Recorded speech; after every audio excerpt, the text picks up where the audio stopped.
everybody, welcome to the Ron Pertee Show. Today we're going to talk about all sorts of things like Fangoria's return, James Gunn going to D.C., we're going to show the Pet Cemetery trailer and talk about that a little bit, but first, I hate to do this to you, but I have to get a little political. And I know you're thinking to yourself, everybody's getting political, Ron, just shut the hell up and let us do our thing and try to come and not have to deal with it. Well, when you're privileged and white, and something bad happens to you, and you claim to be discriminated against, it better be damn good. It better be something horrendous. But with this instance, it's not. It's these GOP volunteers who were dumped at a gas station by an Uber driver who said, driving away, "Welcome to the resistance." Okay, well let's hear what these idiots have to say. Let's start. This is an interview with America Uncensored with Stephanie Hamill. And let's get this audio playing here. I'm going to turn this up. This is very last minute. I already had the clip set up. So let's do this. About halfway through the trip, our driver said he needed to stop and get gas. And then he quickly turned off and stopped the car and said, "Your ride has been terminated and you've reached your destination and I have the right to deny you service." And so we were all shocked and we politely got out of the vehicle and just, said bye, have a good night. And then he drove off and said, "Welcome to the resistance." Yeah, and Chris, what was your reaction when the driver said, "Welcome to the resistance"? I mean, what was running through your mind? You're the only man in this vehicle. You're with all women. And, fortunately, you were there. Not that women can't protect themselves. Sure. But I could just imagine being out with one of my conservative girlfriends in an Uber, being dumped at a gas station like a dog by yourself in the middle of the night. This happened at like 10 p.m. Correct.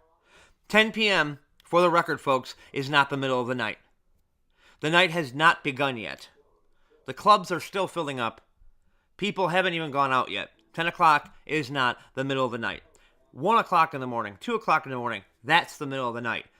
Buses are still running at 10 o'clock at night. So keep that in mind. And so, this is a city that you don't live in. And so, what was running through your mind? Well, first of all, where are we? What's going on? I was a little dumbfounded by the reaction that he had, and quite frankly, a little concerned about this is how he was going to treat a bunch of patrons. And the reason that we... If you head over to patreon.com/Ron Pertee, I don't treat my patrons like this. We're sitting in this gas station now, unsure of where we were, and quite frankly, not really that safe because we were just at a random gas station off the interstate, was something that I immediately was worried about how are we getting to where we're going, and what's the next step.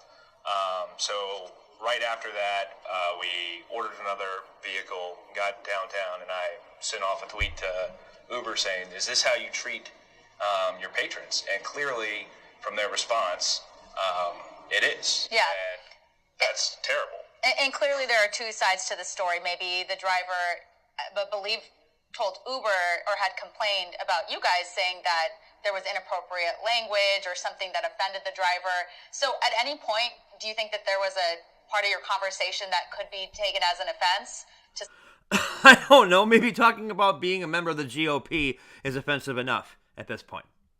Somebody that was listening in? Yeah, so it was from my account, and I did receive an email the next day stating that the ride was terminated because we made the driver feel uncomfortable. However, I did review all of the Uber policies again, and there was nothing said in our conversation that would warrant a termination of the ride, including any abusive or inappropriate gestures and language. So I do feel like this was a violation of our First Amendment rights. And I know Okay, if a baker is not allowed, or is allowed to not bake a cake for a gay couple's wedding,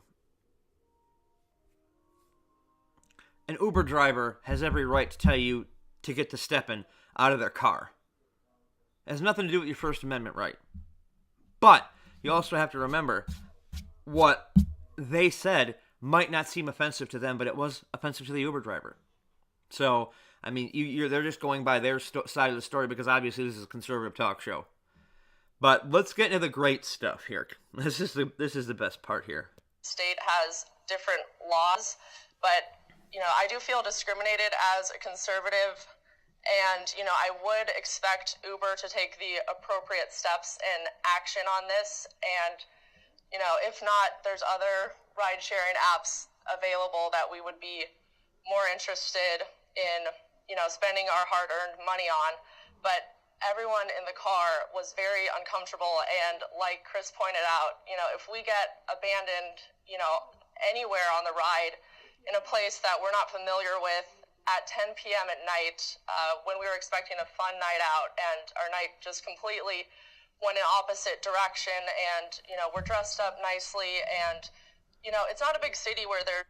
God forbid you're dressed up nicely and you have to wait for another car.